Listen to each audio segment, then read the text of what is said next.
لكن الجماعة اليهود في المدينة، عافاني الله وإياكم من اليهود ومن شرورهم، يأبوا من يومها وإلى أن تقوم الساعة أن يتركوا المسلمين. لابد نعمل شوية دسائس كده، شوية شكوك، نشكك الناس في دينها، نشكك الناس في أمرها، نشكك الناس في حياتها، هي دي شغلتهم. فقالوا للمسلمين: تتبعون قبلتنا، انتوا بتصلوا ناحية ايه؟ المسجد الأقصى. طب ما احنا قبلكم بنصلي ناحية المسجد الأقصى. مين اللي صلى ناحية المسجد الأقصى الأول؟ احنا ولا انتم؟ اليهود ولا المسلمين؟ لا، اليهود. اليهود صلوا تجاه المسجد الأقصى قبل المسلمين، فقالوا دي قبلتنا واحنا اللي سبقناكم ليها. طالما اتجهتم لقبلتنا توشكوا ان تتبعوا ديننا. واحده واحده بقى كده هتبص تلاقيكم بقيتوا ايه؟ بقيتوا يهود. يبقى الدين الاسلامي هينقرض وهيضيع، وواحده واحده هتبقوا يهود.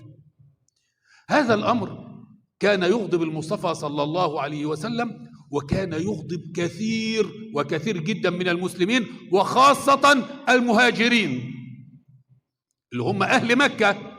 المهاجرين من صحابة المصطفى صلى الله عليه وسلم اللي اتولدوا في مكة، كان الواحد فيهم عنده الكعبة دي أحسن من أبوه، أحسن من عيلته كلها.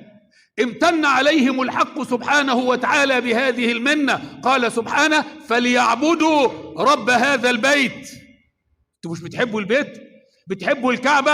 اعبدوا رب الكعبة، فإن رب الكعبة هو الذي أطعمكم من جوع وآمنكم من خوف. هم كانوا بيقولوا لا، الكعبة هي اللي أطعمتنا من جوع. بيجي الحجاج وبيجي معاهم الخير كله، بناكل وبنشرب معاهم، بنطلع بالقوافل التجارية بتاعتنا، يطلع علينا قطاع الطرق: انتوا منين؟ يقول لهم احنا من مكة، من أرض الكعبة. يقولوا لا، أرض الكعبة لا، يرجعوا ويسيبوهم. عشان كده كانت أقل القوافل تكلفة كانت قوافل قريش. تطلع القافلة ما معهاش الا ناس تسوق الإبل، ما معهاش حراسة، ما معهاش حد. قافلة أبو سفيان لما خرج عليها المصطفى صلى الله عليه وسلم في غزوة بدر كانوا فيها قد إيه؟ كان كل الحكاية 17 أو 18 واحد هم اللي طالعين بالقافلة، لكن مش العدد الكبير اللي يطلع بالقافلة. فكانوا بيقولوا ان الكعبة هي سبب عزنا وسبب مجدنا، فكان يعز على رجل من اهل مكة ان يعطي ظهره للكعبة ويعظم المسجد الاقصى. لكن استجابة لامر الله، هو ربنا اللي قال كده: خلاص هندي ظهرنا للكعبة وندي وجهنا للمسجد الاقصى ونصلي. مش يوم ولا اتنين، ده 16 او 17 شهر اليهود عمالين يتكلموا والمسلمين تعبانين أساسا من الأمر.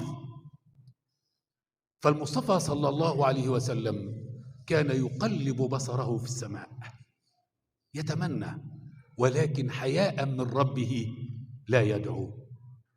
ففي ليلة النصف من شعبان استجاب له الحق سبحانه فأنزل قوله: قد نرى تقلب وجهك في السماء فلنولينك قبلة ترضاها فول وجهك شطر المسجد الحرام وحيث ما كنتم فولوا وجوهكم شطره.